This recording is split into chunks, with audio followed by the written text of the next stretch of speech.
Hello dear students, I hope your day is going great. Today once again we are going to talk about a structure that is very important and widely used in our daily conversations. But before explaining this structure, let's first imagine a situation in Pashto which can help us understand this structure much better.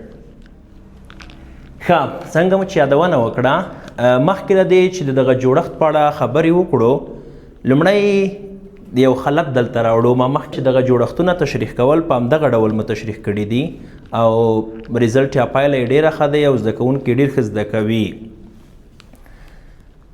داسې فرض کوو چې زموږ او تاسو یو ملګری دی هغه ځای کې کوړی دی ښکته کوړی دی نو په دې حالات کې موږ او تاسو یوه جمله وایو زه تاسو ته وایم چې بیړه وکړئ هغه وژغورئ هغه نږدې دی چې وغورځي هغه نږدې دی چې وغورځي. مثلا تاسو ورغلی دغه کس مو وژغورلو یوه جمله مو دلته ګورئ داسې وویلې چې هغه نږدې دی چې وغورځي دا په ذهن کې ونیسئ. اوس چې کله مو وژغورلو سبا ورځ دی ورځ تېره شوه تاسو د همغه هلک په اړه بل چاته خبرې کوئ چې هغه نږدې و چې غورځېدلی وای مګر موږ وژغورلو یا موږ ونیولو چې ونه غورځي. څو جملې شوې؟ دوه. هغه نږدې دی چې وغورځي او دوهمه جمله هغه نږدې و چې غورځېدلی وای. د همدغه ډول جملو دپاره موږ او تاسو د بی اباوټ پلس ورب له دې سټرکچر څخه ګټه اخلو.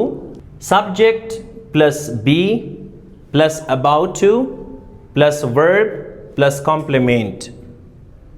دغه جوړښت کوم وخت استعمالیږي؟ دلته د بی څخه هدف شی دی is are am دی. دغه جوړښت هغه وخت کاروو لاندې تعریف لیکل شوی دی. It is used to show that an action is going to happen very soon or someone is going to do something very soon. دوه تعریفونه مې وکړل. یو دا چې دغه جوړښت د دې لپاره کارول کیږي چې وښایي چې یو کار ډېر ژر پیښېدونکی دی یا ډېر ژر به پیښ شي یا داسې ویلی شو یا دا چې یو څوک نږدې دی چې یو کار وکړي.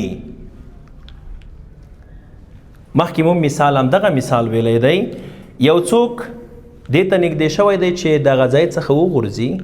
موږ او تاسو په پخواني مثال کې داسې ویلي چې he is about to fall هغه نږدې ده چې وغورځي.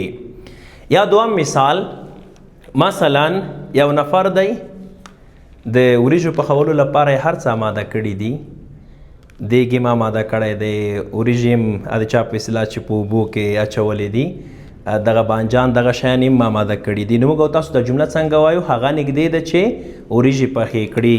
داسې به وایو چې he is about to cook rice. He is about to cook rice سمانا هغه نږدې دی چې وریژې پخې کړي. دوهم کله چې د بی پر ځای was were استعمال شي بیا د دغه جوړښت معنا بدلیږي.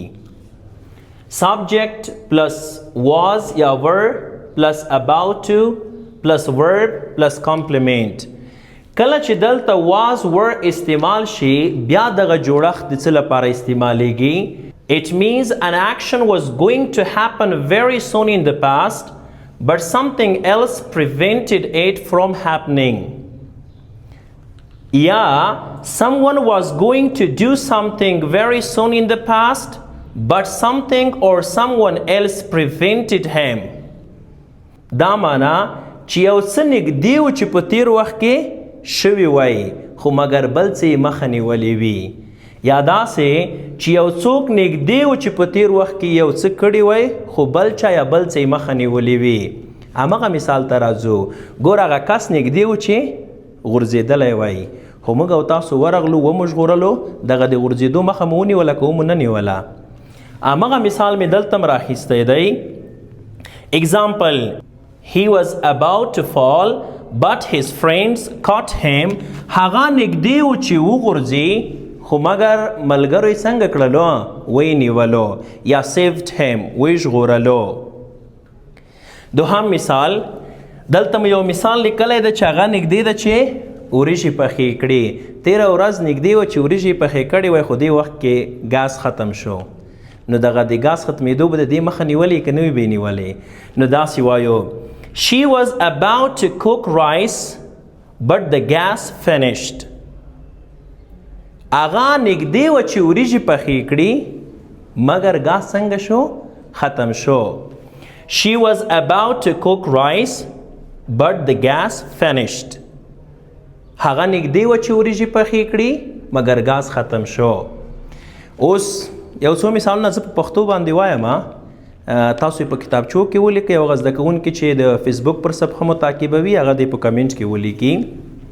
لومړی د پښتو مثال داسې ولیکئ هغه نږدې ده چې مړ شي. هغه نږدې دی چې مړ شي. مثلا ډاکټر ته غږ کوي ډاکټره بیړه وکړه هغه نږدې دی چې مړ شي. وملیکلو. دوهم مثال زه نږدې وم چې لاړ شم مګر فلار مې راته زنګ وکړ. زه نږدې وم چې لاړ شم مګر پلار مې راته زنګ وکړ. دا معنی چې دغه زما د تګ مخه یې څنګه کړې ده؟ نیولې دی. ښه نو په دې هیله چې دغه جوړښت مو زده کړی وي. تر بلې ویډیو یا تر بل درسه ښې چارې او ښه وختونه.